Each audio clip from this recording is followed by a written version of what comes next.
এটা কি দেখা যায় নাকি আর বড় করতে হবে? জি স্যার, দেখা যায়।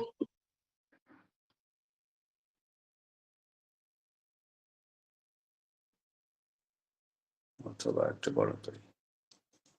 দাঁড়াও।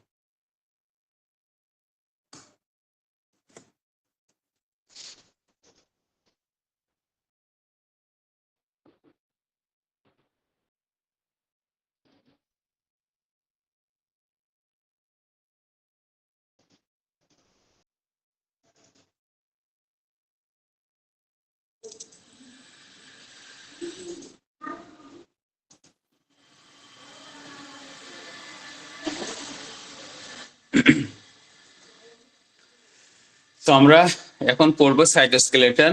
এটা another part of সেল অর্গানিল। আমরা এখানে দেখছি যে নর্মাল এটা স্লাইস অর্থাৎ কেক কাটার মতো ধরো চারিদিকে কাটা হয়েছে। বাইরের যে পার্টটা আমরা দেখছি এটা হচ্ছে সেল মেমব্রেন, আর ভিতরের যে পার্ট সেখানে আসলে আমরা সাইটোস্কেলেটন দেখতে পাচ্ছি। শুরুর দিকে আমাদের মনে হয়েছিল যে আমরা যখন আসলে একটা সেল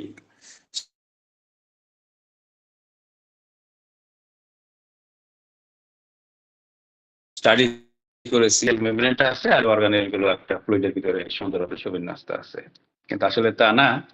এর ভিতরে আরো ইন্টারনালি অনেক কিছু আছে যে জিনিসগুলো পুরো এই স্ট্রাকচারটাকে ধরে রাখছে। অর্থাৎ একটা ইন্টারনাল নেটওয়ার্কিং স্ট্রাকচার, যেমন একটা বিল্ডিং এর ক্ষেত্রে আমরা এক্সপ্লেন করি যার যেমন পিলার এবং বিম আছে, ঠিক এখানেও একটা সেলেরও এরকম অনেক পিলার আর বিম আছে, যেটা হচ্ছে তার সাইটোস্কেলেটাল স্ট্রাকচার। এবং সেখানে 3 টাইপস অফ কম্পোনেন্ট আমরা এখানে দেখতে পাচ্ছি, যেটা একটাকে বলা হয় মাইক্রোটিবিউল, আর একটা ইন্টারমিডিয়েট ফিলামেন্ট, আর একটা হচ্ছে অ্যাক্টিন ফিলামেন্ট। তো এই সেল ওয়ালের সাইটোস্কেলেটন ইজ এ কমন স্ট্রাকচার, এবং যেটা মূলত সেলের পুরো স্ট্রাকচারটাকে ধরে রাখতে হেল্প করছে। নাহলে উপরের পার্ট, নিচের পার্ট বা ডানের পার্ট বামের পার্ট সব একসাথে ল্যাপস হয়ে যেত এবং ভিতরের অর্গানিল এবং লিকুইড যা ছিল সেটা বের হয়ে যেত। কিন্তু সেটা হয় না, তার কারণ হলো সাইটোস্কেলেটন। একটা বিল্ডিং যেমন ভেঙে পড়ে না তার স্কেলেটাল স্ট্রাকচার ঠিক থাকার জন্য, ঠিক একইভাবে সাইটোস্কেলেটন থাকার কারণে আসলে সেলের ভিতরের ইন্টারনাল স্ট্রাকচার যেমন বজায় রেখে সেলটাও ওরকম ডিস্টার্ব হতে পারে না, কারণ এরা মেকানিক্যাল স্ট্রেংথ দিচ্ছে।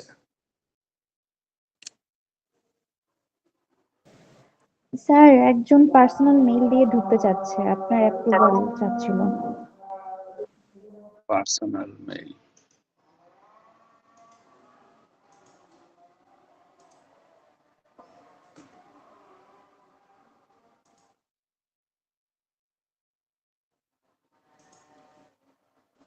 এসে কি অ্যাড হয়েছে? তোমার সবই অ্যাড হয়ে গেছে। না স্যার, অ্যাড হয়নি স্যার। না স্যার, অ্যাড হয় নাই এখনো।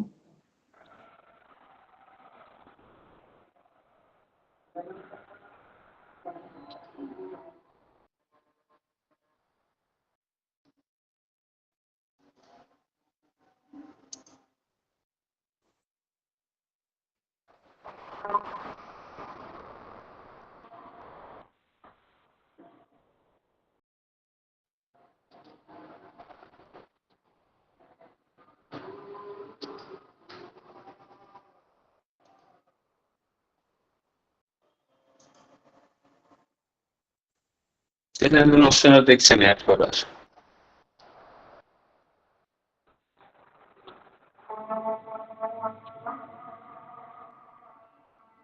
কাউসার পারভেজ।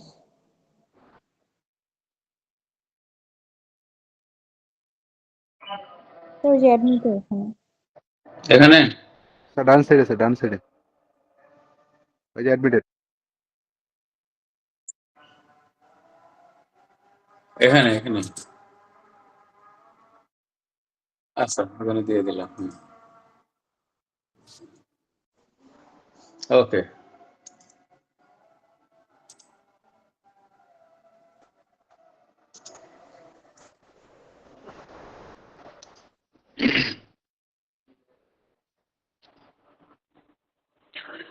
তাহলে আমরা এখানে কি দেখছি যে সেল মেমব্রেনের সাথে ইন্টারলিঙ্কিং একটা নেটওয়ার্ক সিস্টেম আমরা দেখতে পাচ্ছি, যেটা সেলের ভিতরে সেখানে নানান ধরনের মলিকুল যেমন রয়েছে, তো সেল অর্গানেল গুলো আছে, এর সাথে একটা স্ট্রাকচারাল কনফিগারেশন বা নেটওয়ার্ক সিস্টেম এটা আছে। এটি মূলত পুরা সেলের স্ট্রাকচারটাকে ধরে রাখছে। This is the সাইটোস্কেলেটন। এবং এইটার মূল যে তিনটা পয়েন্ট বা পার্ট, সেটা হচ্ছে একটা হলো মাইক্রোটিউবিউল, যেটা অনেকটা টিউবের মতো, এখানে আমরা গ্রিন কালার যেটা দেখতে পাচ্ছি। আর একটা আছে দেখো চারিদিকে এক পাশ থেকে আর এক পাশে সুন্দরভাবে নেটের মতো ইন্টারলিঙ্কিং, যেটার সাথে মাইক্রোটিউবিউলটা কানেক্টেড স্ট্রাকচারটাকে দৃঢ় করার জন্য, মোটামুটি একটা মেকানিক্যাল স্ট্রেংথ দেওয়ার জন্য। সেটা মাইক্রোটিউবিউলের সাথে আছে, এটাকে বলা হচ্ছে ইন্টারমিডিয়েট ফিলামেন্ট, মানে পুরা ভিতর দিয়ে এক পাশ থেকে আর এক পাশের সাথে টোটাল কানেকশন করছে, যেটার মাঝে মাঝে আবার মাইক্রোটিউবিউল দ্বারা যুক্ত আড়াআড়ি।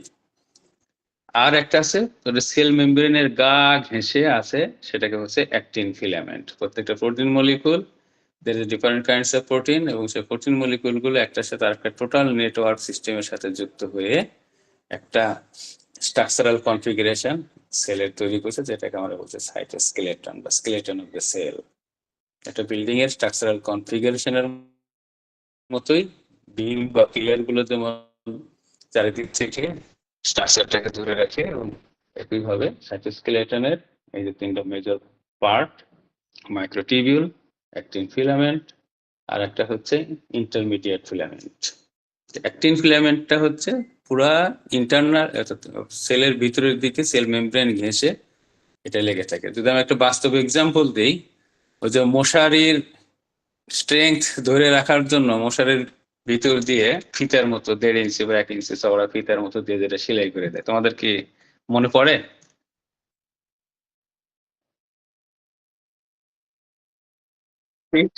অ্যাক্টিন ফিলামেন্ট গুলো ওইভাবে ভিতরের দিকে সুন্দরভাবে অ্যাডজাস্ট হয়েছে সেল মেমব্রেনের গায়ের সাথে, যেন সেলগুলো যখন একটু মুভ করতে চায় বা একটু ক্রলিং পিঞ্চিং আপ ডাউন করতে চায় বা মুভ করতে চায়, হামাগুড়ি দিতে চায় বা একদিকে যেতে চায়, তখন ওটা ওই জায়গাগুলোতে স্ট্রেংথ দেয় বা ওই অ্যাকশনটাকে হেল্প করে। এটা আসলে সাইটোস্কেলেটনের বেসিক স্ট্রাকচারাল কনফিগারেশন। সুতরাং আমরা যদি ওভারঅল সাইটোস্কেলেটন সম্পর্কে জানতে চাই, তাহলে এখন আমরা ইজিলি বলতেই পারছি this is the present in all cell এবং its all domains of life. তো সেই ক্ষেত্রে ইন্টারলিঙ্কিং ফিলামেন্ট, টিউবিউল এবং এটা থ্রু দ্য সাইটোপ্লাজম নেটওয়ার্ক একটা কানেকশন এর ভিতরে আছে, যেটা সেলের স্ট্রাকচারাল কনফিগারেশন ধরে রাখতে হেল্প করে। এবং এই যে ফিলামেন্ট বা টিউবিউল গুলো, সেটা প্রোটিন মলিকুল। যদি আমরা তাদের একটা ফাংশনাল অ্যাক্টিভিটি গুলো দেখতে যাই, যেটা আমরা দেখলাম, সেক্ষেত্রে আমরা অ্যাক্টিন ফিলামেন্ট, সেটার কাজ কি, responsible for cellular contraction, crawling, pinching, আর composed of actin protein. Actin filament কোনগুলো ছিল? যেটা মশারির এক্সাম্পল যেটা দিলাম, যে সেল মেমব্রেনের ভিতরের দিকে তার গা ঘেঁষে আছে। যদি আমরা একটু দেখে আসি, এই যে এটা যেটা মশারির মতো আমরা বলছিলাম এক্সাম্পল, যে সেল মেমব্রেন ইন্টারনালি আছে ক্রলিং, পিঞ্চিং, সামনে পিছনে এগিয়ে যেতে বা মুভ করতে এটা হেল্প করে। নেক্সট আরেকটা হলো মাইক্রোটিউবিউলস, যেটা টিউব টাইপের, আমরা গ্রিন কালার দেখেছিলাম। Provide organisation to the cell and move material within the cell. সেলের ভিতর দিয়ে এমনভাবে স্ট্রাকচারাল কনফিগারেশন তৈরি করছে যে সেলের ভিতর দিয়ে ম্যাটেরিয়াল গুলো মুভ করতে ও হেল্প করতেছে। আদারওয়াইজ এক পাশের মেমব্রেন তার এক পাশের মেমব্রেনের সাথে যুক্ত হয়ে যেত। আর ইন্টারমিডিয়েট ফিলামেন্ট সেটাও, এবং মাইক্রোটিউবিউল, এই দুইটা মিলে আসলে স্ট্রাকচারাল স্টেবিলিটিটা দিচ্ছে নেটওয়ার্ক সিস্টেমের মতো। এটা হচ্ছে ভিমেন্টাম প্রোটিনের তৈরি। এটা টিউবিউলিন প্রোটিন, যে প্রোটিনটা দ্বারা তৈরি তার নাম দেওয়া হয়েছে টিউবিউলিন প্রোটিন। অ্যাক্টিন, এটার নাম দেওয়া হয়েছে অ্যাক্টিন প্রোটিন। অর্থাৎ প্রোটিনের নামকরণ অনুসারে এদেরকে নামকরণ করা হয়েছে। এখন ওভারঅল ফাংশন অফ সাইটোস্কেলেটন, সেখানে আমরা কি দেখছি, মাল্টিপল ফাংশন। মেইন কাজ হচ্ছে তৈরি করতে একটা নেটওয়ার্ক স্ট্রাকচারাল কনফিগারেশন, যেটা প্রোটিন ফাইবারের তৈরি এবং অলিগোপেপটিড সেলের এটা মূল একটা পার্ট। সেটাকে কি করতেছে, সেল মেমব্রেন তার সাথে সুন্দরভাবে অ্যাটাচড হয়ে আছে এবং একটা পুরো শেপ তৈরি হয়ে থাকার জন্য সে একটা সাপোর্ট হিসেবে কাজ করছে, যেটা মেকানিক্যাল রেজিস্ট্যান্স দিচ্ছে, যেন আশেপাশের সেল থেকে যখন এটাতে কোনো মেকানিক্যাল স্ট্রেংথ হচ্ছে বা প্রেসার পড়ছে বা চাপ পড়ছে, সে ওটাকে রেজিস্ট্যান্ট করতেছে। না হলে সেলটা ডিফর্ম হয়ে যেত, স্ট্রাকচারাল কনফিগারেশন চেঞ্জ হয়ে যেত, তাহলে সেলটা ডিস্ট্রয় হয়ে যেত। Next number, keep অর্গানিলস in fixed location. তো সেলের ভিতরে স্ট্রাকচারাল কনফিগারেশন তৈরি করে ভিতরে একটা স্পেস ক্রিয়েট করে রাখছে বলে সেলের ভিতরে যে অর্গানেল গুলো আছে সেই অর্গানেল গুলো ফিক্সড লোকেশনে সুন্দরভাবে সুবিন্যস্তভাবে থাকতে পারছে। না হলে এক পাশের সেল মেমব্রেন আর এক পাশে এসে কিন্তু অ্যাটাচড হয়ে যেত। আর এই স্পেস ক্রিয়েট করছে বলেই ভিতরে যে বিভিন্ন ম্যাটেরিয়ালস বা মলিকুলস, যেমন ধরো প্রোটিন তৈরি হচ্ছে বা বিভিন্ন ম্যাটেরিয়াল তৈরি হচ্ছে, বিভিন্ন ড্রাগ বা মলিকুল সেলের ভিতর থেকে বাইরে আসছে বা অথবা কোনো হরমোন তৈরি হচ্ছে সেটা মুভ করতেছে। তার মানে এই যে ম্যাটেরিয়াল গুলোর মুভমেন্ট করার ক্ষেত্রে স্পেস ক্রিয়েট করছে বলেই সাইটোস্কেলেটন একটা সুন্দর স্পেস বা এরিয়া ক্রিয়েট করে রাখতে হেল্প করছে বলে ম্যাটেরিয়াল গুলো ইজিলি মুভ করতে পারছে। সেলের ভিতর থেকে বাইরে বা বাইরে থেকে ভিতরে কোনো কিছু ম্যাটেরিয়ালের মুভমেন্ট এই সেল। আবার বলতেছে can be template for the construction of cell wall. Okay, যদি কোনো সেল ওয়াল ডিজাইন করতে হয় তাহলে সেল ওয়াল থাকে কার পাশে? সেল মেমব্রেনের সাথে বাইরে পাশে। সুতরাং সেটারও ধরে রাখার জন্য যে বেসমেন্ট স্ট্রাকচার বা বেসিক স্ট্রাকচার বা কনস্ট্রাকশন যে স্ট্রেংথ সেটা দিচ্ছে, সেক্ষেত্রেও এখানে সেকেন্ডারি হিসেবে সাইটোস্কেলেটন মানে একটা মেকানিক্যাল স্ট্রেংথ দিচ্ছে, যার কারণেই সেল ওয়াল যখন সেল মেমব্রেনের সাথে অ্যাটাচ হচ্ছে বাইরের পাশে গিয়ে, সেই ক্ষেত্রে সেলটা কলাপস হয়ে যাচ্ছে না, কারণ তার ভিতরে ইন্টারনাল স্ট্রাকচারাল ফর্ম আছে যেটা সাইটোস্কেলেটন। এটা কি তোমার কি বুঝতে পারছে আমার এই কথাটা?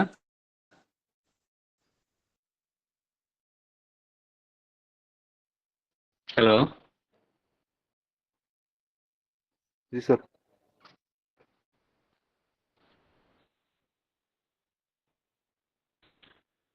তারপরে it form specialised structure such as flagella, cilia etcetera.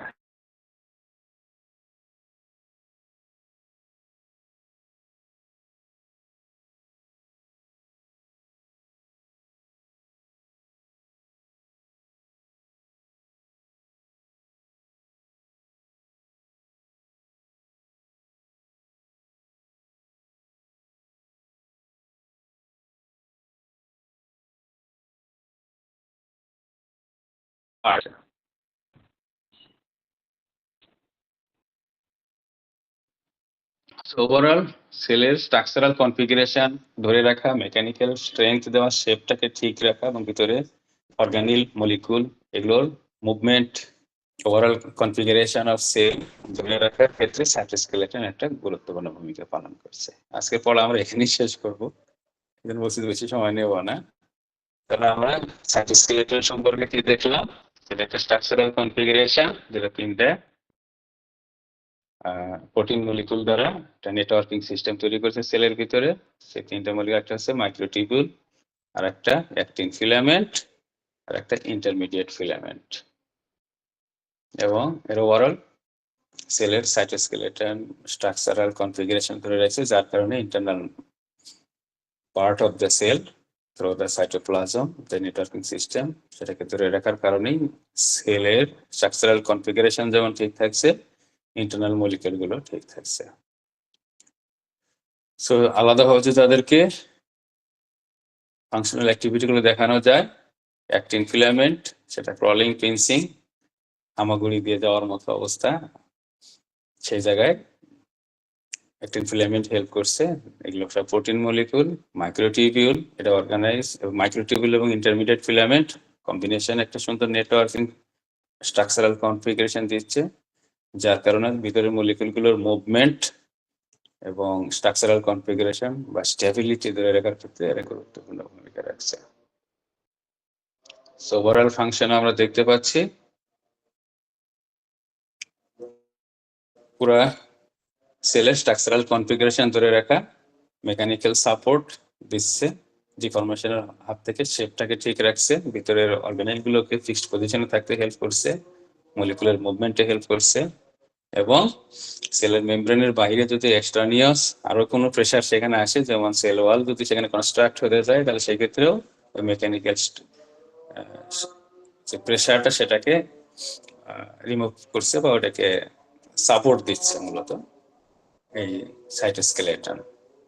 এবং মূলত সেলের ইন্টারনাল পার্ট না, সেলের বাইরের এক্সট্রানিয়াস কিছু পার্ট থাকে যেমন ফ্লাজেলা বা সিলিয়া, সেদের স্পেশাল স্ট্রাকচারাল কনফিগারেশনের ক্ষেত্রেও সাইটোস্কেলেটন ভূমিকা রাখে। বিশেষ করে ফ্লাজেলা বা সিলিয়া গুলো তো অনেকটা মুভমেন্ট বা করে ডানে বামে নড়ে, যেমন ক্রলিং প্রিন্সিপটা অনেক বেশি হয়, দেখা যায় সেখানে অ্যাক্টিন ফিলামেন্ট অনেক গুরুত্বপূর্ণ ভূমিকা পালন করছে। তো আজকের ক্লাস আমরা এখানেই শেষ করব। যাদের শফিক স্যারের ক্লাসে তারা সেখানে 1:30টার সময় জয়েন করো। কারো কোনো কোশ্চেন আছে? না স্যার। আমরা খুব শর্টে একটা ক্লাস নিলাম। আর কালকে কাদের সাথে ক্লাস? আমাদের সাথে এ সেকশন। এ সেকশন 9টায়।